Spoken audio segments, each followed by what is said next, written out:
झारखंड में विधानसभा चुनाव को लेकर अब हलचल तेज हो गई है। बहुत जल्दी चुनाव की घोषणा हो सकती है। ऐसे में तमाम पार्टियां तमाम खेमे अपने अपने तरीके से तैयारियों में जुटे हुए हैं और अलग अलग जगहों की अलग अलग विधानसभा क्षेत्रों की हम लगातार चर्चा करते रहेंगे। वहां की सीटों की स्थिति बताते रहेंगे, वहां की सीट स्कैनिंग करेंगे और बताएंगे आपको कि क्या वहां पर जीत हार का फॉर्मूला होगा और किसके सीट में वो सीट किसके खाते में जा रही है। फिलहाल बात करते हैं जमशेदपुर से हमारे सहयोगी लाला ज़बी हमारे साथ जुड़ रही हैं। तो जमशेदपुर में जमशेदपुर पूर्वी और पश्चिमी के बीच में फिलहाल जंग है कि कौन कैंडिडेट कहां से चुनाव लड़ सकता है। कई दावेदार हैं। डॉक्टर अजय कुमार कांग्रेस से हैं, वो ताल ठोक रहे हैं जमशेदपुर पूर्वी से। वहीं स्वास्थ्य मंत्री बन्ना गुप्ता जमशेदपुर पश्चिमी से, दोबारा उन्हें टिकट मिलने की पूरी संभावना है। और इस बीच खबर ये आ रही है कि जो उड़ीसा के राज्यपाल है रघुवर दास, जो कि जमशेदपुर से जुड़े हुए हैं, वहां के विधायक भी वो रहे हैं, मुख्यमंत्री भी राज्य के रहे हैं, वापस उनकी राज्य के राजनीति में एंट्री हो सकती है। इधर जमशेदपुर पूर्वी से विधायक सरयू राय अब जदयू में शामिल हो गए हैं। जदयू भी एनडीए का हिस्सा है, वो भी एक सीट की दावेदार है। तो ऐसे में क्या अब सरयू राय भी चुनावी मैदान में जदयू की टिकट पर उतरेंगे? तो वो सीट कौन सी चुनेंगे? क्या जमशेदपुर पूर्वी उनकी सीट होगी या जमशेदपुर पश्चिमी उनकी सीट होगी? कई सवाल हैं जिनका जवाब आने वाले दिनों में मिलेगा। फिलहाल क्या वहां से खबरें मिल रही है, हमारी सहयोगी लाला ज़बी बताएंगे, जमशेदपुर से जुड़ी है हमारे साथ। लाला ज़बी, अब कई नाम सामने आ रहे हैं। जमशेदपुर पूर्वी और जमशेदपुर पश्चिमी की बात करें तो किस तरह कौन कौन से कैंडिडेट चुनावी मैदान में, किस तरह की जंग इन दोनों सीटों पर दिख रही है?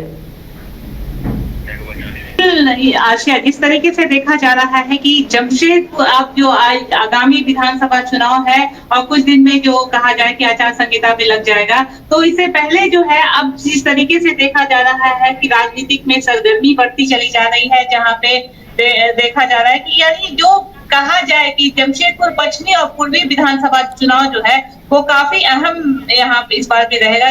जहां तक देखा जा रहा था कि पूर्वी पिछली बार हॉट लिस्ट में था, तो इस बार देखा जा रहा है कि पश्चिमी भी और पूर्वी दोनों ही जो है एक अहम भूमिका निभाएगा। कहा कि किस तरीके से देखा जाए कि पिछले दिन जो है प्रधानमंत्री नरेंद्र मोदी पहुंचे थे और इस दोनों सीटों को कहा था कि जरूरी है मेरे लिए ये दोनों सीट लेना। तो कहीं ना कहीं अब जिस तरीके से है राजनीतिक जो है सरगर्मी तो है बढ़ गई है, जहाँ पे देखा गया कि पिछले दिन जो यहाँ पे भारतीय जनता पार्टी की तरफ से एक डब्बा में आप अपना यानी सभी कार्यकर्ता नेता जितने भी लोग हैं उस सभी से अपनी यानी कहा गया कि आप अपनी जो पसंद है वो एक डब्बे में डाले। तो इस डब्बे में क्या हुआ है क्या नहीं हुआ है वो तो आला कमान को पता चला होगा, लेकिन जिस तरीके से दावेदारी जो पेश करते आ रहे हैं जमशेदपुर विधानसभा पश्चिमी में, तो पश्चिमी में जिस तरीके से पहले ही कांग्रेस के जो है विधायक और मंत्री जो है बन्ना गुप्ता वो साफ तौर पर कह दिए कि वो उन्हें मिलेगा सीट और इसके अलावा और कैंडिडेट भी कोई ऐसे दिख भी नहीं रहे हैं वहां पे।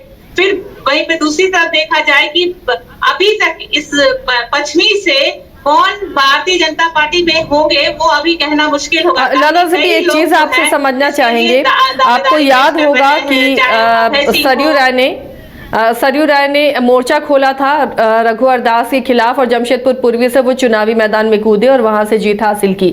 और अब देखिए लगातार वो बन्ना गुप्ता पर निशाना साधते रहे हैं सरयू राय, कई तरह की बात, कई तरह के घोटाले की बात वो करते आए हैं। तो क्या ये माना जाए कि इस बार जब जदयू में वो शामिल हुए हैं जमशेदपुर पश्चिमी से बन्ना गुप्ता से उनका सामना होगा और जमशेदपुर पूर्वी की राजनीति में क्या फिर से रघुवर दास की एंट्री हो सकती है?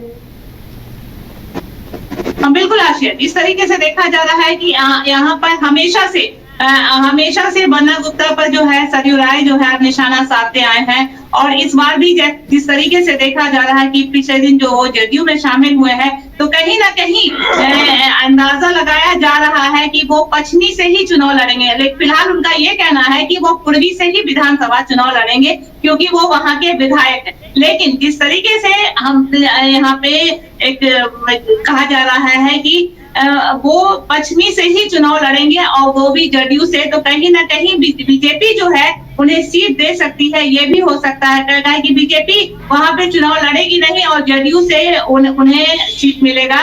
तो ये हो सकता है कि पश्चिमी में कहीं ना कहीं यहाँ पे फिर से बन्ना गुप्ता और सरयू राय का आमना सामना होता हुआ दिखेगा। और वहीं पे सबसे बता दूं मैं कि जिस तरीके से पिछले दिन जो है हेमंत बिश्वा शर्मा जो है जा करके वहाँ उड़ीसा के गवर्नर से रघुवर दास जी से मिले हैं और रघुवर दास जी का भी 25 वर्ष का खेमा जो है पिछले वर्ष जो जुड़ा था और 25 वर्ष का उनका वहां पर वो विधायक रहे हैं। तो ये 25 साल जिस तरीके से वो वहां पे राज किए हैं तो कहीं ना कहीं फिर से उनसे मिलना, यानी कहा जाए कि हेमंत बिस्वा शर्मा जो मिले हैं और वो एक्स पर यानी रघुवर दास जी अपने एक्स पे पोस्ट किए हैं कि इस तरीके का साझा किया, जिसके बाद राजनीतिक जो है यानी झारखंड की राजनीतिक में सरगर्मी बढ़ गई है। क्या होगा आगे ये तो कहना मुश्किल होगा, लेकिन कहीं ना कहीं हेमंत बिस्वा शर्मा से रघुवर दास का मिलना कुछ ना कुछ जरूर राजनीति में बदलाव लाने का काम कर सकता है।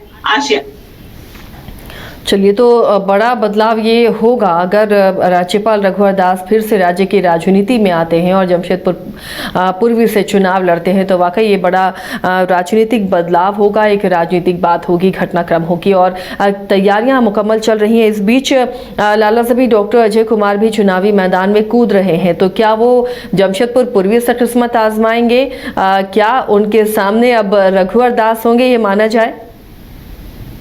बिल्कुल आशीष, इस तरीके से यहाँ पे कांग्रेस की तरफ से जो है जमशेदपुर पूर्वी से साफ तौर पे कह दिए हैं अजय कुमार कि अगर मुझे पार्टी सीट दे यानी चुनाव लड़ने का मौका देती है तो मैं जरूर लड़ूंगा। और वो अब जिस तरीके से मैदान में देखा जा रहा है कि वो मैदान में उतर गए हैं और लगातार वो लोगों से मिल रहे हैं और लोगों के बीच जा रहे हैं, तो उनका तो वो तो बिल्कुल साफ हो गया है कि कांग्रेस से वो पूर्वी से चुनाव लड़ेंगे। तो अब देखना होगा कि अब भारतीय जनता पार्टी उनके सामने किसे लाती है, उनके सामने किसको चुनाव लड़ाती है, ये अभी कहना मुश्किल होगा। लेकिन कहीं ना कहीं देखा जा रहा है कि रघुवर दास जी से मिलना, कहीं ये कयास लगाया जा रहा है कयास की वो कहीं ना कहीं फिर से कुछ ना कुछ उलटफेर जरूर देखने को मिल सकता है। अभी भारतीय जनता पार्टी किसे सीट देती है, क्योंकि अभी इधर से रघुवर दास यानी कहा जाए बाबूलाल मरांडी के नजदीकी है अभय सिंह, तो अभय सिंह पश्चिमी से चुनाव लड़ते हैं या पूर्वी से, क्योंकि अगर यहाँ पे देखा जाए कि बाबूलाल मरांडी का चलता है तो कहीं ना कहीं अभय सिंह को फिर से सीट मिल सकता है। तो ये अभी कहना मुश्किल होगा, लेकिन क्या पता नहीं, या ये भी हो सकता है कि इस बार जो है भारतीय जनता पार्टी कुछ अलग करे, कहीं दूसरी जगह से कैंडिडेट को ला करके यहाँ पे चुनाव लड़ाए, ये भी हो सकता है। लेकिन अभी कहना मुश्किल होगा क्योंकि पूर्वी और पश्चिमी का जो है अभी तक किसी भी तरीके से जो है भारतीय जनता पार्टी अपना कोई भी कैंडिडेट को सामने नहीं लाई है। वहीं पे कांग्रेस जिस तरीके से देखा जा रहा है कि कांग्रेस ने साफ तौर पे अपना पत्ता यहाँ पे खोल दिया है। पूर्वी से जो है यहाँ पे अजय सिंह, यहाँ पे अजय कुमार लड़ रहे हैं और यहाँ पश्चिमी से मन्ना गुप्ता को सीट मिलता हुआ दिख रहा है। चलिए, शुक्रिया लालाजबी इस तमाम जानकारी के लिए। तो फिलहाल अब चुनाव जैसे जैसे नजदीक आएगा, राज्य की राजनीति इसी तरह दिलचस्प रंग लेती हुई नजर आएगी और कौन पाला बदलेगा ये भी आपको हम दिखाएंगे। और फिलहाल जो चर्चा अभी तेज है कि हिमंता बिस्वा शर्मा ने रघुवर दास से मुलाकात की है, जो राज्यपाल हैं उड़ीसा के, उड़ीसा में जाकर उनसे मुलाकात की है, तो क्या फिर से राज्य की राजनीति में एंट्री हो रही है रघुवर दास की, या फिर राज्य के जो चुनावी हालात हैं उसे समझने की कोशिश की जा रही है? थोड़े दिनों में ये तस्वीरें भी साफ हो जाएंगी क्योंकि सीट शेयरिंग एनडीए में लगभग फाइनल हो चुका है। हिमंता बिस्वा शर्मा ने भी ये बयान जारी कर कहा कि सीट शेयरिंग का फाइनल है और पितृपक्ष के बाद इसकी घोषणा भी कर दी जाएगी।